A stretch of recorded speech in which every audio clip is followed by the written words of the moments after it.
Hola y bienvenidos a tu programa a través de la Biblia. En esta ocasión estamos en la semana 29, nos toca leer hasta el Salmo 37. Sigan con la lectura de los Salmos, que es maravillosa. Lo que quiero hacer con esta lección es dar algunas características de los diferentes tipos de salmos que existen. Primero que nada, quiero decirles que en la lección anterior habíamos visto cómo hay 5 libros de salmos. Y les quiero decir un poquito rápidamente por qué los arreglaron de esa manera o en ese orden. El arreglo de los 5 libros y su orden tiene una similitud. Algunos piensan que tiene una similitud con los libros de la Torah o los libros de la ley, Génesis, Éxodo, Levítico, Números y Deuteronomio. Por ejemplo, el primer libro de Salmos, los Salmos del 1 al 41, son similares al libro de Génesis en el sentido de que el tema central es el hombre y la relación de la humanidad con Dios. ¿Okay? Los salmos del 42 al 72 son similares al libro de Éxodo. ¿Se acuerdan el tema en el libro de Éxodo? Es la liberación cuando salen de la esclavitud. Y esos salmos son salmos de liberación del 42 al 72. Cómo Dios libera y rescata, nos libra de todo lo que estamos pasando. Los salmos, el tercer libro, que es del Salmo 73 al 89, es similar al libro de Levíticos. En Levítico, el énfasis es el santuario de Dios, el templo, el tabernáculo, el tabernáculo específicamente. Entonces, estos salmos, yo les había dicho, son los salmos que se cantaban en el templo. Tienen que ver con la santidad de Dios y el santuario de Dios. Los salmos 90 al Salmo 106 son similares al libro de Números. Es interesante porque el Salmo 90 al 106, el libro de Números, recuerdan cómo el pueblo ya para entrar a la tierra prometida se rebela contra Dios, no entran a la tierra prometida y tienen que andar en el desierto por la desobediencia. Bueno, esos salmos hablan de la rebelión del hombre contra Dios. Todos esos salmos del 90 al 106. Y por lo general también los salmos 107 hasta el 150 son similares al libro de Deuteronomio. Recuerdan que el libro de Deuteronomio hay una renovación. Ya nace una nueva generación que está a punto de entrar y Moisés les dice, estas son las bendiciones y estas son las maldiciones si obedecen o rechazan la voluntad de Dios. Pues esos últimos salmos tienen que ver con una renovación cuando regresa el pueblo del exilio en Egipto. Y el énfasis es en la palabra de Dios, en enfocarse en obedecer los preceptos de Dios. Bien, había un erudito alemán llamado Hermann Gunkel que clasificó los salmos con base en sus formas poéticas que tienen los salmos y en los estilos para expresar ideas similares. Y hoy lo que quiero hacer con este video es hablarles de los diferentes tipos de salmos o los diferentes géneros de salmos y sus características básicas y darles algunos ejemplos. Así que voy a hablar de los diferentes tipos de salmos, las características básicas y luego vamos a ver algunos ejemplos. Hay 7 tipos de salmos o 7 géneros de salmos y hoy voy a cubrir unos cuantos de ellos y en el siguiente video cubriré otros tipos. El primero que quiero que veamos, el primer tipo de salmos, la primera clasificación o género de salmos son los himnos. Un himno. Un himno son cantos de alabanza a Dios, de agradecimiento a Dios. Alaban a Dios por lo que Dios es y le agradecen a Dios por lo que Él ha hecho y lo alaban por quién es Él y por lo que Él ha hecho. Algunos de estos salmos, mis hermanos, son para cantarse individualmente y otros eran para cantarse corporalmente. Todo el pueblo los cantaba. ¿Cuáles son algunos ejemplos de esto? Algunos ejemplos de himnos son el Salmo número 8, que es un canto individual, el Salmo 136, que era un canto congregacional, corporal de todo el pueblo, y el Salmo 150. Por ejemplo, en el Salmo 108, que quiero leer para ustedes, es un salmo bellísimo. Yo no sé si David se levantó una noche, salió del templo o donde quiera que estuviera, o se recordó cuando era jovencito cuidando las ovejas en medianoche y habiendo luna nueva, o sea que no hay luna, y ver todas esas estrellas, se quedó impresionado de la belleza y de la grandeza de la creación de Dios. Y dice el Salmo 8, al músico principal sobre Gittit Salmo de David. Esas son prescripciones que dentro de 2 videos voy a hablar sobre eso, porque eso nos dice mucho sobre el Salmo. Dice el Salmo 8, oh Jehová, Señor nuestro, cuán glorioso es tu nombre en toda la tierra. Has puesto tu gloria sobre los cielos, de la boca de los niños y de los que maman, fundaste la fortaleza a causa de tus enemigos, para hacer callar al enemigo y al vengativo. Cuando veo los cielos, dice David, obra de tus dedos, la luna y las estrellas que tú formaste, digo, ¿qué es el hombre para que tengas de él memoria y el hijo del hombre para que lo visites? Le has hecho poco menor que los ángeles y lo coronaste de gloria y de honra. Le hiciste señorear sobre todas las obras de tus manos. Todo lo pusiste bajo sus pies. Ovejas y bueyes, todo ello, y asimismo las bestias del campo, las aves de los cielos y los peces del mar, todo cuanto pasa por los senderos del mar. Oh Jehová, Señor nuestro, cuán grande es tu nombre en toda la tierra. Este es un salmo, como acabo de mencionar, personal. Es un salmo de David que personalmente explica. Ahora vean otro himno, también una alabanza en el Salmo 136 y vamos a ver una gran diferencia. El Salmo 36 era para cantarlo toda la congregación y van a ver una frase que se repite una y otra y otra y otra vez. Creo que yo les he explicado anteriormente que los hebreos no tenían expresiones como superlativos. Nosotros usamos el término ísimo para decir era grande, grandísimo, era bueno, buenísimo. Los hebreos repetían las cosas varias veces para hacer el énfasis. Y vamos a ver cuál es el énfasis en el Salmo 136 porque esto lo repite. Es muy posible que el sacerdote decía una frase y todo el pueblo decía esta frase que vamos a ver que se repite una y otra y otra y otra y otra vez. Salmo 136, nada más voy a leer los primeros 5 versículos. Alabad a Jehová, porque Él es bueno. Eso decía quizás el sacerdote y todo el pueblo decía, porque para siempre es su misericordia. Otras versiones dicen, para siempre es su amor constante.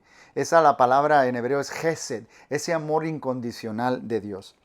Verso 2, alabad a Dios, al Dios de los dioses, porque para siempre es su misericordia. Alabad al Señor de los señores, porque para siempre es su misericordia. Al único que hace grandes maravillas, porque para siempre es su misericordia. Al que hizo los cielos con entendimiento, porque para siempre es su misericordia, y así sucesivamente. Esto es maravilloso cómo está alabando y glorificando a Dios. Así que vemos en el Salmo 8 que es una experiencia personal de David con Dios, y vemos en el Salmo 136, en el Salmo 8, él nos llama a nosotros, a todos, a alabar a Dios en el Salmo 136 por su majestad, por su poder creativo, por su poder para salvar, por su poder para sustentar y por su fidelidad. En el Salmo 150, que después vamos a considerar en otro video, es también un himno. Y el mandamiento a alabar a Dios, alaba a Dios, aparece 12 veces en solo 6 versículos. ¿De qué se trata? Alaba a Dios, porque se repite una y otra vez. Muy bien, esos son los himnos. Otra categoría de salmos son los salmos de penitencia. Los salmos de penitencia. Estos salmos, ¿cuáles son las características? Confiesan el dolor por el pecado, apelan a la gracia de Dios y al perdón de Dios. Es una súplica porque reconoce el salmista su pecado, ya sea individual o el de todo el pueblo. Reconoce su pecado y se siente mal por haber hecho eso. ¿Cuáles son algunos ejemplos de esto? Bueno, algunos ejemplos de esto es el Salmo 38. El Salmo 38 y el Salmo 51. Otra vez, hay indicaciones arriba del Salmo que les voy a hablar de esto después. Dice el Salmo 38, les quiero leer los primeros 4 versículos nada más. Jehová, no me reprendas en tu furor, ni me castigues en tu ira, porque tus saetas cayeron sobre mí, y sobre mí ha descendido tu mano. Nada hay sano en mi carne a causa de tu ira, ni hay paz en mis huesos a causa de mi pecado, porque mis iniquidades se han agravado sobre mi cabeza. Como carga pesada se ha agravado sobre mí. Él reconoce que el pecado lo ha puesto en una condición de sufrimiento físico, emocional y espiritual, y su relación con Dios sufre debido a eso. Miren lo que dice el Salmo 51. El Salmo 51 es muy conocido. Otra vez la inscripción que está arriba es súper importante. Dice al músico principal, Salmo de David, cuando después de que se llegó a Betsabé, vino a él Natán el profeta. Ten piedad de mí, oh Dios, conforme a tu misericordia, conforme a la multitud de tus piedades, borra mis rebeliones, lávame más y más de mi maldad y límpiame de mi pecado, porque yo reconozco mis rebeliones y mi pecado está siempre delante de ti, contra ti. Contra ti solo he pecado y he hecho lo malo delante de tus ojos, para que seas reconocido justo en tu palabra y tenido por puro en tus juicios. Vemos cómo David, mis hermanos, no le echa la culpa a nadie más. Él sabe que esa relación con Dios se ha fracturado por lo que él ha hecho. Él reconoce su pecado. Él no dice, sí, yo pequé, pero pues Betsabé también. No. Él reconoce su pecado. Está reconociendo su pecado.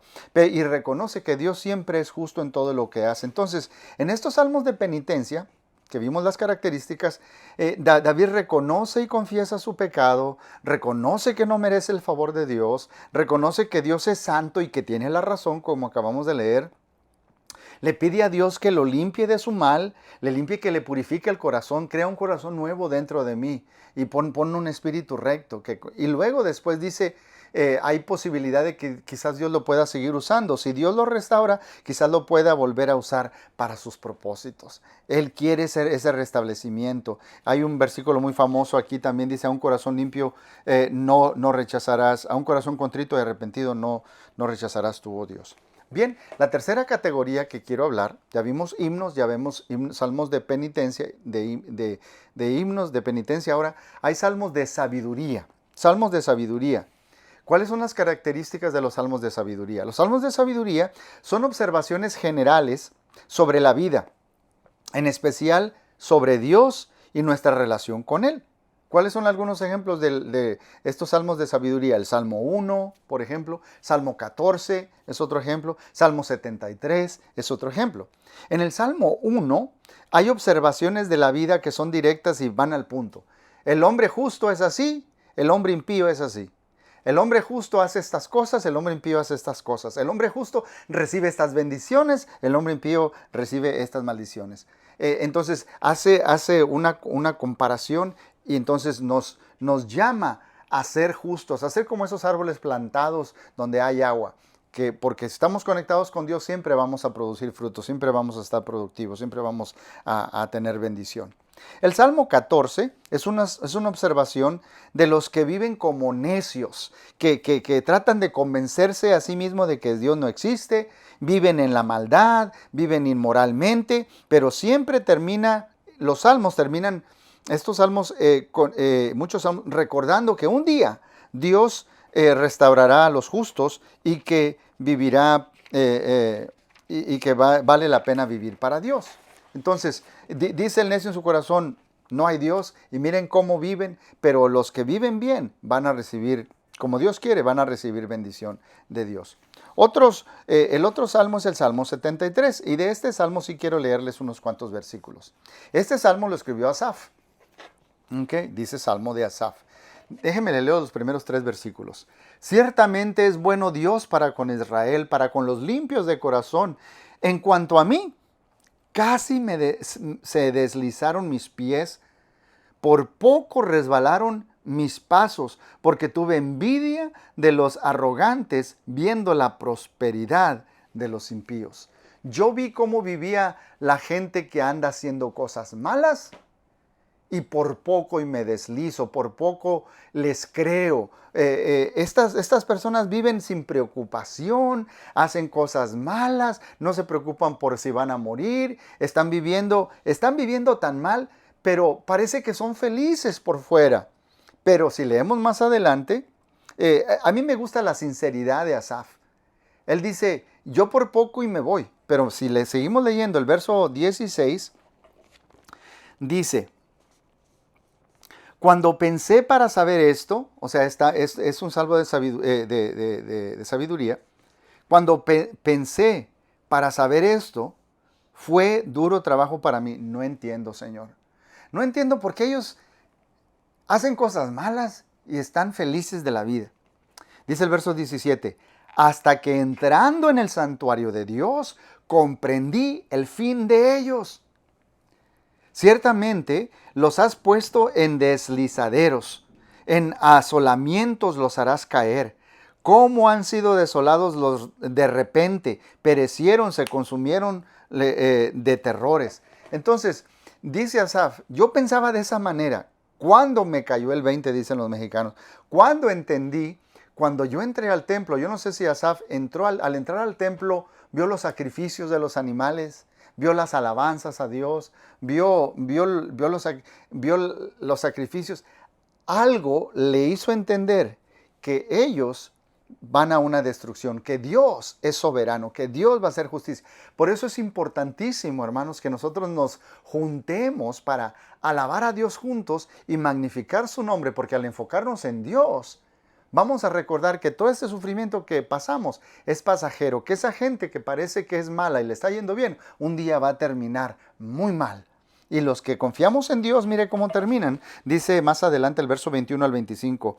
Se llenó de amargura mi alma y en mi corazón sentí punzadas. Tan torpe era yo que no entendía. Era como una bestia delante de ti. Con todo, yo siempre estuve contigo. Me tomaste de la mano derecha. Me has guiado según tu consejo y después me recibirás en gloria.